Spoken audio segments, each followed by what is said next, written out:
మీ business ఏదైనా మీ ఊర్లో promotion చేయాలంటే అది సుమన్ టీవీతోనే సాధ్యం. ఇప్పుడే సంప్రదించండి.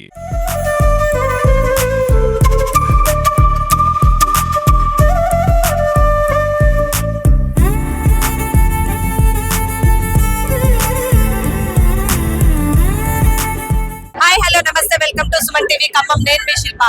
మన తెలంగాణలో అతిపెద్ద పండుగ అయిన బతుకమ్మ పండుగకి రానే వచ్చేసింది. తెలంగాణ సంస్కృతి సాంప్రదాయాలు ఉట్టిపడే విధంగా ప్రతి సంవత్సరం తెలంగాణ బిడ్డల యొక్క అత్యంత భక్తి శ్రద్ధలతో జరుపుకునేటువంటి పండుగ ఈ యొక్క బతుకమ్మ పండుగ. బతుకమ్మ పండుగ అనేటువంటిది గత అనేక సంవత్సరాలుగా జరుపుకుంటున్నప్పటికీ ప్రత్యేకించి తెలంగాణ ఉద్యమానికి ఈ యొక్క బతుకమ్మ పండుగకి ప్రత్యేకమైన అనుబంధం ఉంది. ఎందుకంటే ఉమ్మడి పాలనలో ఉమ్మడి రాష్ట్రంలో మరుగున పడినటువంటి తెలంగాణ సంస్కృతి సాంప్రదాయాలను ఉట్టిపడే విధంగా ప్రతిబింబించే విధంగా ఉండేటువంటి పండుగ బతుకమ్మ పండుగ. ఆ పండుగని తెలంగాణ ఉద్యమంతోని తెలంగాణ మమేకం చేసి తెలంగాణ ఉద్యమంలో భాగంగా ఈ బతుకమ్మ పండుగని ముందు తీసుకొచ్చినటువంటి బీఆర్ఎస్ పార్టీ అధినేత కేసీఆర్ గారికి దక్కుతుంది. ఎందుకంటే కేసీఆర్ గారు తెలంగాణ యొక్క వాదంతో పాటు తెలంగాణ సంస్కృతి, తెలంగాణ సాంప్రదాయాలు, తెలంగాణ ఆచారాలు, తెలంగాణ వ్యవహారాలు వీటన్నింటినీ కూడా వెలుగులోకి తీసుకురావాలి.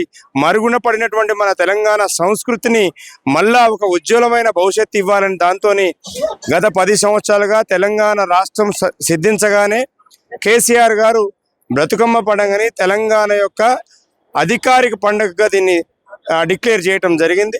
ఇలా రాష్ట్ర నలుమూలల ఏ గ్రామానికి వెళ్ళినా బతుకమ్మ అనేటువంటిది అన్ని కులాలకు అతీతంగా మతాలకు అతీతంగా నిర్వహించుకునే అత్యంత భక్తి శ్రద్ధతో నిర్వహించుకునే పండుగ ఈ బతుకమ్మ పండుగ. కేవలం తెలంగాణ రాష్ట్రమే కాదు, ఈరోజు ప్రపంచవ్యాప్తంగా అనేక దేశాలు, అటు అమెరికా కానివ్వండి, లండన్ కానీ, ఆస్ట్రేలియా కానీ, ఫ్రాన్స్, జర్మనీ ఏ దేశానికి వెళ్ళినా కానీ తెలంగాణ ఎన్ఆర్ఐలతో పాటు ఇతర భారతీయులు కూడా అత్యంత గౌరవంగా జరుపుకునేటువంటి పండుగ బతుకమ్మ పండుగ. ఒకప్పుడు బతుకమ్మ పండుగ అనేటువంటిది ఎక్కడ తెలవని పరిస్థితి. ఎందుకంటే నేను కూడా గతంలో అమెరికాలో ఉన్నప్పుడు ఫస్ట్ బతుకమ్మ పండుగ అనగానే అందరు నవ్వారు. కానీ అలాంటి పండుగ ఈరోజు అమెరికాలో వేలాది మంది భక్తి శ్రద్ధలతో జరుపుకునేటువంటి పరిస్థితి వచ్చిందంటే దానికి కారణం బీఆర్ఎస్ పార్టీ కేసీఆర్ గారు చేసినట్టు కృషి వల్ల జరిగిందనేటువంటిది అందరికీ తెలిసిన విషయమే. ఖమ్మం జిల్లాలో కూడా ప్రత్యేకించి బీఆర్ఎస్ పార్టీ కార్యాలయంలో గత 10 సంవత్సరాలుగా బతుకమ్మ పండుగను అత్యంత అంగరంగ వైభవంగా పార్టీ నాయకులు, కార్యకర్తలు అందరి యొక్క సహకారంతో ఇక్కడ నిర్వహించడం జరుగుతుంది. ఇక్కడికి వచ్చిన మహిళలందరూ కూడా కేవలం బీఆర్ఎస్ పార్టీకి సంబంధించినటువంటి వాళ్ళు కాదు, బతుకమ్మ పండుగని భక్తితో జరుపుకోవాలనే ఉద్దేశంతో ఈ ప్రాంతంలో ఉన్నటువంటి మహిళలందరూ కూడా ఇక్కడికి రావడం అనేది జరుగుతూ ఉంది. ఇక్కడికి అన్ని కులాల వారు, అన్ని మతాల వారు వచ్చేసి బతుకమ్మని ఇక్కడ జరుపుకొని సాయంకాలం నైటు 10 వరకు 11 వరకు కూడా ఇక్కడ ఉండి వాళ్ళు పిల్లలతో పాటు ఇక్కడ సంతోషంగా అందరూ కూడా మొత్తం వాళ్ళ బతుకమ్మలు డెకరేట్ చేసుకొని రావడం అనేది జరిగింది. డెఫినెట్గా ఈ యొక్క పండుగని భవిష్యత్తులో మరింత పెద్ద ఎత్తున నిర్వహిస్తాం. ఎందుకంటే ఇది ఒక ఐక్యతకు చిహ్నం. గౌరీదేవిని పూజించడం ఎంత మనకి ఇంపార్టెంటో ప్రజల్లో ఐక్యత తీసుకురావడం కోసం ఇంట్లో ఉండేటువంటి మహిళల్ని ఒక బయటికి తీసుకొచ్చి వాళ్ళలో ఉన్నటువంటి సృజనాత్మకతని బయటికి తీసుకురావడం. ఎందుకంటే ప్రతి ఒక్కళ్ళు ఇక్కడ డ్యాన్స్ చేస్తున్నారు. మహిళలకు ఎక్కడన్నా కూడా అవకాశం రాదు, బయటకు వచ్చి ఇక్కడ డ్యాన్స్ చేయాలంటే ఏమనుకుంటారో అనేటువంటి పరిస్థితి. కానీ వాళ్ళు ఫ్రీగా వాళ్ళంతటా వాళ్ళు వచ్చి బతుకమ్మను కొలుచుకుంటూ బతుకమ్మ పాటలు పాడుకుంటూ పిల్లలతో పాటు వారు కూడా డ్యాన్స్ చేసి ఇక్కడ వారు కూడా బతుకమ్మని కొలుచుకోవడం అనేది మా చాలా అదృష్టంగా భావిస్తున్నాం. ఇంతమంది ఇక్కడ రావటం మేము చెప్పగానే ఈ సంవత్సరం చాలామంది కూడా దీనికి సహకారం అందించడం జరిగింది. వారందరికీ కూడా పేరు పేరున ధన్యవాదాలు తెలియజేస్తా ఉన్నాను.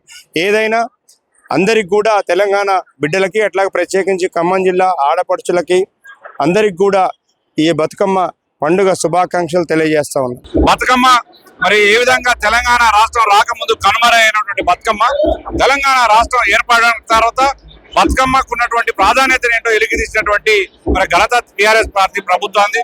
మరి ప్రభుత్వం రాకముందే ఆనాడు బతుకమ్మ మరి తెలంగాణ ఉద్యమంలో కీలక పాత్ర పోషించినట్టు బతుకమ్మ మరి ఆనాడు ఆడపడుచులందరూ కూడా ఆడి పాడి మన తెలంగాణ ఉద్యమంలో ఒక భాగంగా తెలంగాణ రావడానికి ఒక పెద్ద ఉద్యమానికి నాంది పలికినటువంటి బతుకమ్మ మరి ఈరోజు తెలంగాణ ఆడపడుచులందరూ కూడా పెద్ద ఎత్తున ఆడుకోవడం కోసం ఎక్కడికక్కడ బీఆర్ఎస్ పార్టీ కార్యవర్గం అంతా కూడా ఏర్పాట్లు చేసి ఆడబిడ్డలందరూ మంచిగా వచ్చి ఆడుకోవడం కోసం ఏర్పాట్లు చేయడం జరిగింది. దానిలో భాగంగా ఇవాళ జిల్లా పార్టీ కార్యాలయంలో 9 రోజులు వరుసగా కంటిన్యూషన్ ఈ కార్యక్రమాలు చేయడం జరుగుతూ ఉంది.